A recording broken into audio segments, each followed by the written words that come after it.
Bună ziua, doamnelor și domnilor, bine ați venit la o nouă ediție a emisiunii ZF Investiții în România, realizată parteneriat cu CEC Bank. Eu sunt Ali Ciutache, azi voi fi gazda dumneavoastră.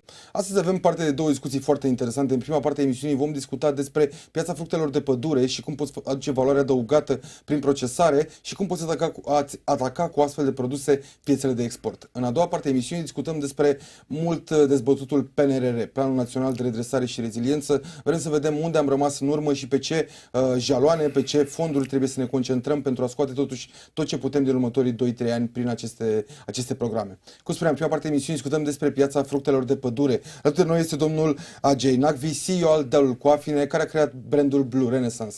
Hello, how are you? Oh, good. I'm very happy to be here. And I'm looking forward to sharing with you, our story, the story of my life and also of the business. So let's start from the beginning. Dealul cu Afine, we heard about it first time in 2016 when you and your family bought a farm where you're growing berries. Yeah. What can you tell us? How did it all started? Why had you bought a farm in Romania? Well, I mean, I came to Romania with no plan as such. So back in India, I'm from India. Back in India, I used to be in advertising and also worked with large companies like, large global beverage companies like Coca-Cola and Airbnb. I was the head of creative excellence for India and South Asia from 2011 till about 2014. And then I led marketing for Airbnb in India. I met my wife in India. She's Romanian, we met, we became friends, and then we got married, and we had our son Oliver. And she decided to move back to Romania in around 2012 because she wanted to be close to her parents. Her parents were getting old. We also thought that Romania would be a good place for our son. What with the beautiful country that Romania is. She's also in advertising? No, she used to. She still works with, and she used to be working with an international organization. She's a political scientist by profession, and she's currently the strategic program head. Strategic partnership manager for a company called Global Development Network, which is now based in France, but it used to be based out of India for the longest time. And she moved from DC to set up the company. And I think she was a management trainee when she moved in, but when she got out, she was already a director in the company. But now that company has moved to France, Clermont-Ferrand, where the headquarters is. So the last year she spent in Clermont, so I also went to Clermont a lot. But now we are all here. Also, during this time when it's harvest time for us, we all kind of come together as a family and help each other. So you came to Romania the first time for your wife? Yes, I mean, actually the story is that we, in 2014, I remember we went for a little holiday in Paris, and my son, who was then 4 years old, I say this to everybody, that he's the one who proposed to me and made sure that I came to Romania, because I still remember those words. He said, Papino, when are you going to come and live with me? He didn't say us or, come to Romania. He said, when are you going to come and live with me? And that was the inflection point in my life. I went right back to India and I quit my job and, just packed everything and came. There was no plan apart from the fact that I wanted to be with my family. So I became a house husband and a house dad, and, rest is history. But we bought the plantation end of 2016, actually. And I had gone back to India to lead marketing for Airbnb, and my wife sends me this, little, I think it was an ad or a post on Facebook which said blueberry plantation up for sale. And I don't know what occurred to me at that point in time, what dawned on me. I just said, let's buy it. And my wife, despite the fact that she had proposed that, or she had sent me that information, she was like, you're crazy. I mean, you're a corporate guy. I mean, how will you do farming? And I just had to tell her that, look, never ever in my life have I done things which were easier. I mean, doing more of the same is very easy. doing something new and challenging, it may be difficult, but over a period in time, it could be hugely satisfying. And I think I was looking for a break like that, having, touched the glass ceiling far too often in multiple jobs and in multiple companies. I think I was looking at kind of coming back to nature. I don't know. But that's when we bought the plantation. And so 2016. Yeah. Since then, what was the business of the plantation? Because the Blue Renaissance part came Last year. recently, last year. Until then, what was the story with the plantation? What was the 10 hectares, right? We have a total of 10 hectares, out of which 5 is planted, and we're planning to plant another 5 hectares, probably this year, maybe next. Look, it's a very interesting story in the sense that when we started, we were very clear that we want to be farmers, but we don't want to be farmers who always feel like, it's difficult to run a business or it's difficult to sustain a farming business, because it is difficult. I mean, you're reliant on nature. Infrastructure is not that, if I may, is not that supportive when when your plantation is in a small village, for example. And for me, everything was new, right? Moving to a small village, not knowing the language, different weather. It was all different for me. But we were very clear that we're going to use, my learnings from the past, my marketing knowledge from the past to create a business that can sustain itself. We wanted to create a brand out of the business, not remain a commodity player where we produce some and then we go to the wholesalers and, make very little money. And the first brand was Dealul cu Afine. Dealul cu Afine we bought from the previous owners, and we never changed the name because we liked it. We saw the potential of the brand. We were very keen to maintain the business as is and create more value on it. So we created what we call a pre-order, direct-to-home, online, 24-hour delivery model for fresh blueberries. And we did really well. I mean, the business became so successful that we used to call ourselves the Apple of blueberries in Romania, because that's how, our website used to kind of was unable to take the pressure of the demand. We used to take money in the month of May and do the deliveries only in July. So I think it was the first business model of this kind. It did really, really well, but we were, like I said, there was too much pressure on demand, and we were still a small plantation. I think at that point in time, we had about 1.6 hectares planted, so about 6,000 plants. Today, we have 18,000 plants, and we will have about 36,000 plants as we plant more. So we started looking at our company as a startup.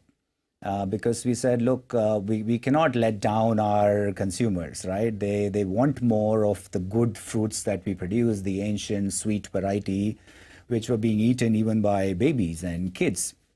And you're relying exclusively on your production when it comes to blueberries? Yes. For the longest time we did, till we made the move to become a beverage company last year. And one of the primary reasons for that was that we thought that, look, we have something that the world needs. We have what we call absolute health, not compromised health, right? And absolute health does not exist if you look at the marketplace. And the category doesn't matter, right? Whether it's beverages or food in general. We still put the healthy food in a special aisle by itself, and not all people go to the and we thought, look, I mean, we have a 5-week business selling fresh fruits. How about we convert this business into a year-long business? But how would we do it is more important. We are not going to do that just because, okay, let's make more money. But we looked at the world and we said, okay, what's the biggest challenge? So if you look at the challenges today, lifestyle challenges that people face, 1 of every 2 of us will be obese by 2035. 1 of every 2 of us will be diabetic by 2035. But there's a bigger hidden challenge there. That we can take care of it probably by offering something what we call absolute health. So the juices that we make, the beverages that we make, including the functional drinks that we have launched, is just a part of the challenge that we will overcome. The real challenge is in making sure that you do not position your product as healthy, because nobody buys health. Nobody buys a better planet. What they buy is a great tasting, cool, aspirational brand, right? And that learning, I have from my past experience. So we were very clear that we will not make anything that tastes like health. Health has a taste. If you tell people, here is something healthy, why don't you use it? They will buy it probably once a month, but we want them to buy it twice a day. We want them to buy it every day. How do you do that? So people should be able to walk into superstores or specialty stores, and they should go, I want to buy this. This is a cool brand. It tastes good, and it's made from the most amazing fruits, which are called the queen of antioxidants. And how do you do that without a ton of sugar? Because these cool beverages that people choose when they enter, they're all full of sugar. They are. There isn't, in fact, I'm so glad you're bringing it up, because there isn't a single brand, and I would go on to say probably in the world, that has that is zero sugar. I mean, there is sugar in some form, right? So there is either honey, or you will see blueberry juices with apple juice mixed in it, so that takes up the fructose content and the sugar content in it. Blueberry in itself, if you grow them well, and if you know the kind of varieties you should grow, if you know how to harvest them and when to harvest them, what is the right ripening period, you will be able to get to a Brix level, which is what we call the natural sugar levels in the fruit. And if you were to process that into juices, you wouldn't need to add anything. And blueberries are known to bring down blood sugar levels. Blueberries are actually very, very low in glycemic, and not just blueberries. So if you look at our portfolio, we have 11 juices. We have 4 juices of the mixed kind. So blueberry 100%, which is our classic brand, but blueberry with raspberry, blueberry with kapshun, blueberry with mure. Now, all of these berries are known to be fruits which, when juiced, are not harmful. They're actually beneficial. And that is our focus. But not only that, sugar is just half the story. We don't even add water to our juices. So we use 2 kilograms of blueberries, for example, to make 1 liter of juice. So when you don't add water, you don't have to add anything else to make it tasty, right? And we drive the taste of our drinks from the fruits themselves. We don't grow the variety that is supposed to sit on the shelves longer or travel further. We don't. And how does it get to have sense economically for you to do this, to reach to, I don't know, 1 liter of juice from 2 kilograms of product? It hasn't been easy, but we believe that we are creating a market. We believe that we are creating a category. It's not easy to, for instance, get listed with large key accounts or large supermarkets. So we've been working actively on making sure that our COGS are lower. And how are we doing that? How are we reducing the cost of production year on year by investing strategically in our processing line? So we are fully automating our processing line, for example. Our sourcing strategy is very important, right? So till last year, as we were testing the market, we were completely focused on blueberries from our own plantation. But we've changed our sourcing strategy from our own blueberries to our kind of blueberries. So we've been working with farmers for 2 years, who grow our kind of blueberries, who follow the same standard operating procedures that we follow. Yes, but in multiple countries, right? Not just in Romania. In Romania. So our focus was on Romania. We wanted to, buy from farmers here, help them. We've done well with that. we haven't really been able to ensure a steady supply line from Romania, but we are working on it. Last year we bought some from some farmers. This year there is a lot of movement on that. We are actively working with some farmers to buy more. Yes, but just for 1 or 2 months a year. In Romania, because if you want continuity in this supply chain, you have to go in Chile, you have to go in the other countries that can compensate when it's not the season in Romania. True, but we as a company, one thing we are very clear of, that we don't want to go outside of Europe to source our raw material. We trust Europe. We trust European quality. We trust European organic certification process. We trust the farmers in EU much more than any other part of the world.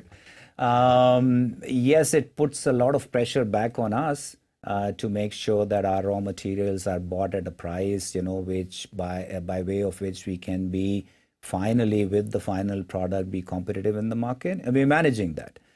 You would see that we are now getting more and more competitive in terms of the prices we offer to our partners, and we are hopeful that we will start getting into. We are signing distribution deals in Romania. In fact, we are about to sign a contract this week itself with a large distributor, which will help us get us into premium HoReCa and premium key accounts.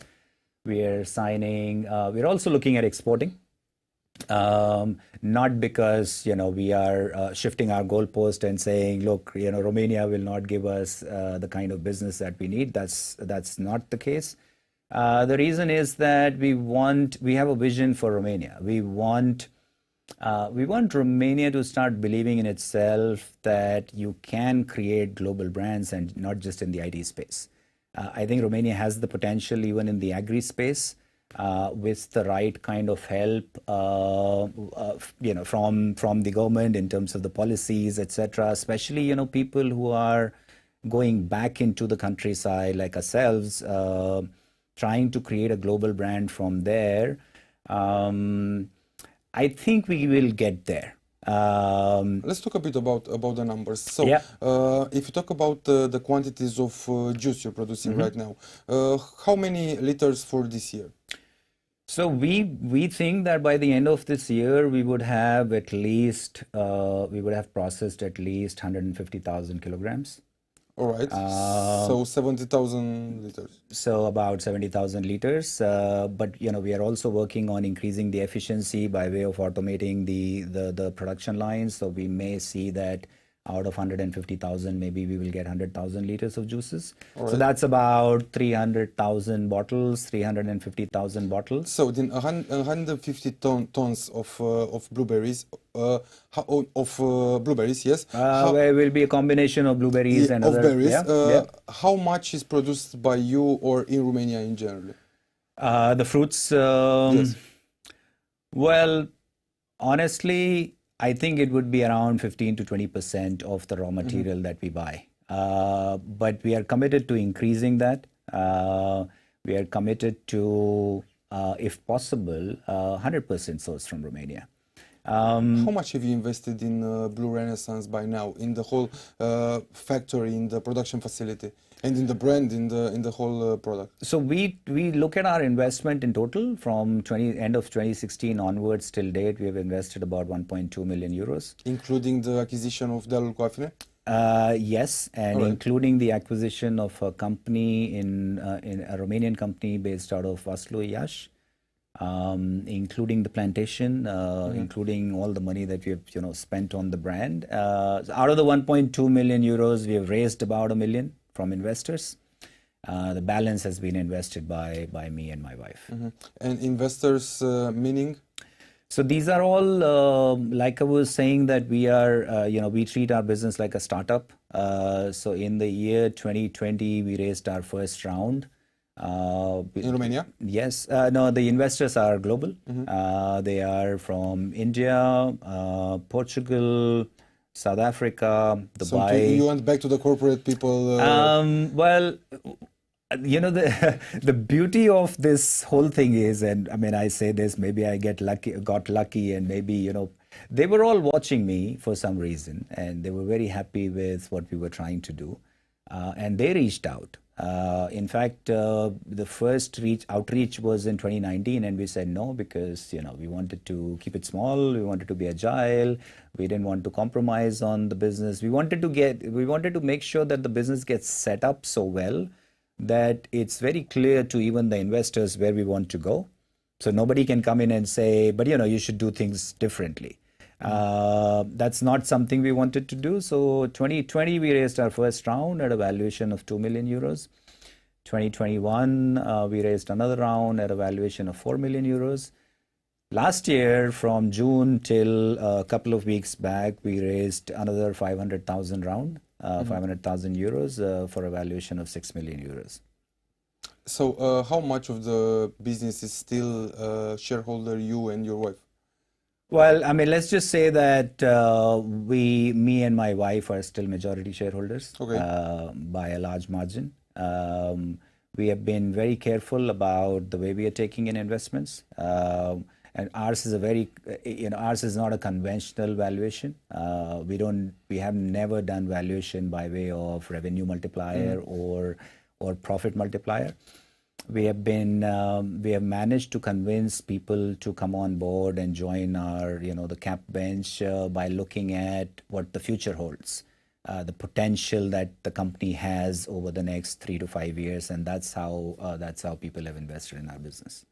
I will come back to this and to the future of this path of attracting financing.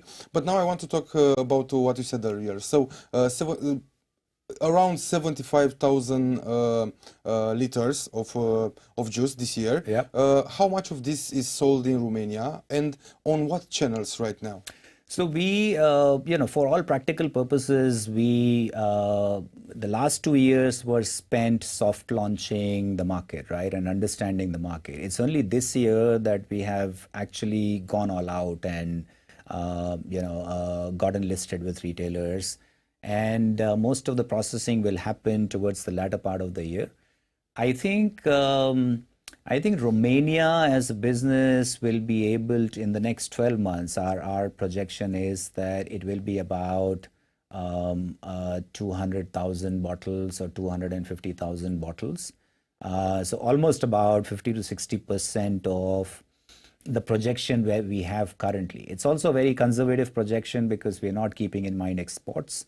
And what happens with exports is that one big contract and you're suddenly looking at million bottles to be exported. But now do you have contracts on exports? We are signing a contract for Middle East as we speak, and it's a 5-year projected contract. And we are committed to enter not just the big markets that everybody knows about, Dubai and Saudi Arabia, but even getting into kind of Levant region like Qatar or Jordan. We are actively working on some European contracts, and I think it's a matter of time. It's in the works. Lawyers are looking at things, and I think in a month from now, we will have a few potential export contracts signed. Why are we talking first about these markets that are far, like Jordan, you said, and not about the European? It's easier, or it's a bigger request for this kind of products? Well, I think the timing is critical here. If you look at the global numbers, so we look at superfood as a category, right, which is the emerging category. So if you look at global superfood category, it's $170 billion market, out of which 40% of that actually resides in the UK and Germany. And our aim actually was to enter Germany and UK first, but then the war happened. Germany is in recession. UK is not doing very well as a market. So we changed our strategy a little. We started looking at the so-called inflation-proof markets. So Middle East is inflation-proof right now. Middle East is not under any recessionary pressure. Middle East is also an up-and-coming market. The demand for our product, for example, in UAE and Saudi, is also governed a lot by the fact that these markets have a 50% sugar tax. So, brands that are operating with sugar in their products, they clearly have a disadvantage compared to our product. Also, I think one of the critical reasons for us to continue to look at exports and strengthening our Romanian market is that Romania will remain our love, and this is where we want to change things a bit. We shake things up a bit. As a company, we want more and more people to enjoy sugar-free, water-free, juices, organic certified, juices that actually deliver some benefits to you while not pushing you into a health corner or making you seem like an alien just because you're choosing a beverage or a juice which is really good for you. You're still selling raw fruits? We have stopped doing that. It was a difficult decision. This year we have been, I don't know if there is a softer word for me to use, but we got a lot of people who are unhappy with our decision, a lot of consumers especially. Because like I said, I think we had become almost like a cult brand when it came to the quality of blueberries and the kind of blueberries and the kind of business service that we were providing to these people. They were not really happy with it. It's a tough decision, but the driving factor behind this decision is also because we want as a company to take on a bigger challenge and solve for that. Now you can find blueberries in Romanian market because there are lots of farmers, and lots of these farmers are trying to do what we did early on. So we know that it will not remain a very big challenge. People will be able to find quality blueberries. But the challenge remains in the beverage sector. I mean, it has been proven that, typical juices with water and sugar in them are the leading cause of all lifestyle diseases. And that's where we want to intervene. And that's where we want to scale up. And that's where we want to make sure that people are drinking more of the absolute health, products that are absolutely healthy and are at the same time, people should feel like drinking it. People should feel like carrying it with them. It should be a mark of, should be a fashion statement for. What's the price for a product now? It changes a little bit. If you go to some of our leading retail partners like Ototo, I think it would retail for about 20 lei a bottle. And it kind of operates in that area, so between 19 to 21 for a 300 ml bottle.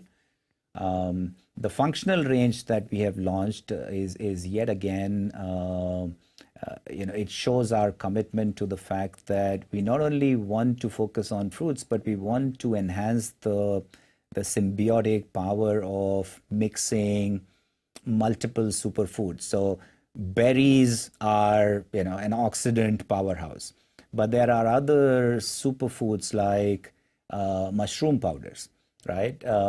Which is now known to cure, or prevent all lifestyle diseases, but they're bitter. They don't have a taste, right? Sometimes you can't even smell them. They have off notes. So what we have done is we spent 2 years in formulating and innovating this special range. And it's very interesting what we did, right? So we looked at people and we said, okay, so Monday you feel different, Tuesday you feel different, Wednesday you feel different, Friday maybe you want to go out, for a party. Sunday you want to take care of, you're too tired and you want to take care of yourself in a different way. So we've launched a functional range for every day of the week. So Monday to Sunday, and we call it Game Your Life. But how do you make sure that these functional beverages are not just marketing? Do you have do you have a team of people specialized in research and a team of medical specialists you're working with? What can you tell us? We plan to set up, in fact, our future plan is to make sure that we do some clinical studies around it, to do some even human clinical studies around it. Right now, we are relying on global studies that exist on the benefit of not just berries, but also all the other superfoods we are using. So we don't go out there and commit something for which we don't have first-hand information. But when we will go out there and we will commit to something like that, we will make sure that we have, as a company, we have solid evidence for it. You know, because it's the market for functional beverages, superfoods, or things that make you feel well or better is growing, and not dare I say that the vast majority of the market is not really backed by facts or by medical facts or opinions. True. Or how those foods or beverages help you. That's True. why I'm asking, because you're promoting it as such, and I've read in your communication to the press earlier on that you want to go to pharmacies, business like pharmacies, to get listed there. So I think the pharmacies ask about, okay, so where is the medical statement behind this? I think the pharmacy business is also changing, right? So pharmacies, if you look at pharmacies in Europe, they're also becoming a general trading place. So one of the reasons why we find ourselves in some of these pharmacies is because there is a general trade happening as well, not as much about there is a medicine on the shelf, and therefore we need to know what are the benefits of it. Supplementation will always fall in the space of, you got to believe in the fact that people, a few decades ago, or even our ancestors, knew exactly what is beneficial for them. So for example, when I'm in the village and I see people, just roaming around in the forest, or picking up some wild leaves and say, this is a salad. And we eat it. What do you say about that? You can't get a prospectus saying, this is beneficial for you. Dandelion, for example, is sold as a supplement that is hugely beneficial for your liver. It's grown in the wild, right? It's something that you see every day, and you treat it like a weed, and you want to cut it off. But there is obviously a benefit to eating. Nature knew how to protect you and to cure you. Yes, but in these supplements or supplementary eating, somehow it's important the persistence, because Yes. some substances found in nature can help you only if you take them, I don't know, 30 days, and a lot of people are not familiarized with this way of seeing it. But this is part maybe of your struggle to promote the benefits. It is, and it's which is why I think our challenges are twofold. One is to make sure that we do not end up operating in a space where we are seen as a health product. But as a day-to-day beverage. And we are trying to make sure that the incidence of purchase is higher on a daily basis, which is why the launch of this whole Monday to Sunday range.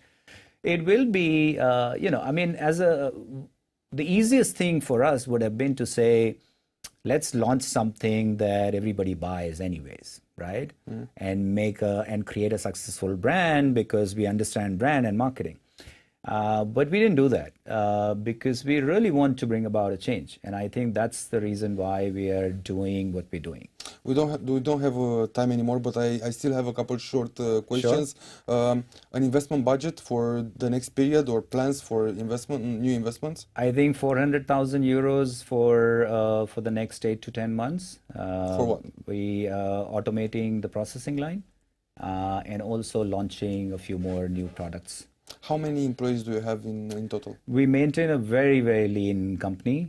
So we are 3 of us in the company. So I try and run the business completely, and then we have the plantation manager, and then we have the processing line manager. Most of our work happens with contractual laborers, temporary, especially at the plantation and the processing line. So you do the processing just 2 or 3 months a year, and you store it for the whole year, or how is it? No, we are now processing continuously. All right. But with the temporary workforce? Yes. All right. Yeah. How many people do you employ as a range? right now, for example? So we have three of us in Dealul Afine, and then we have two more permanent employees with the processing line, and then at any given point in time there are 10 people working at the processing line. Or today, as we speak, we are harvesting at our plantation, so there are about 20 people picking the fruits. What was the level of revenue last year, and how much are you projecting this year? Let's just say that the revenue is going to be many-fold because our base has been relatively small. Also because the shift in the business, because we were a fresh fruit company and now we are becoming a beverage company. But we are almost looking at a tenfold increase in revenue From in the how next. So last year, I think it was around 50,000 euros. Okay. And we are hoping to close it at about 400,000 euros by the end of this year. We're talking about revenues, not profits. Revenues. All right. So this is the start of the expanding of the business. This is where it starts. What's the plan in 5 years? Do you want to get to be a listed company, a publicly listed company? What's your plan? We haven't really gone that far, but I think the way this business is growing, we are clearly seeing ourselves in the next 5 years as definitely a regional company, if not global. We may get listed if there is obvious benefits out of it, because I know that for a startup that seems to be the journey. All startups want to get listed. Especially when you're attracting rounds of financing. Yes. We haven't thought about it, honestly, but it's something that we will keep in mind as we get there. Thank you very much, Ajay Naqvi, CEO Dealul Afine, Blue Renaissance, now for this discussion. We will continue to follow Dealul Afine and Blue Renaissance and hope to hear from you again in a couple of months, maybe next year, to see how are you doing and how is the business growing further. Thank you so much, Alex. Thank you for having me. Thank you. Aceasta a fost prima parte a emisiunii ZF Investiții România de astăzi. Iată, o discuție foarte interesantă despre piața de fructe de pădure, dar modul de fapt în care prin procesare poți aici să creezi produse noi pe piață cu care să ieși și pe piețele externe. După o scurtă pauză discutăm despre PNR alături de Ana Maria Icătoiu de la Organizația Femeilor Antreprenori România. Vă aștept!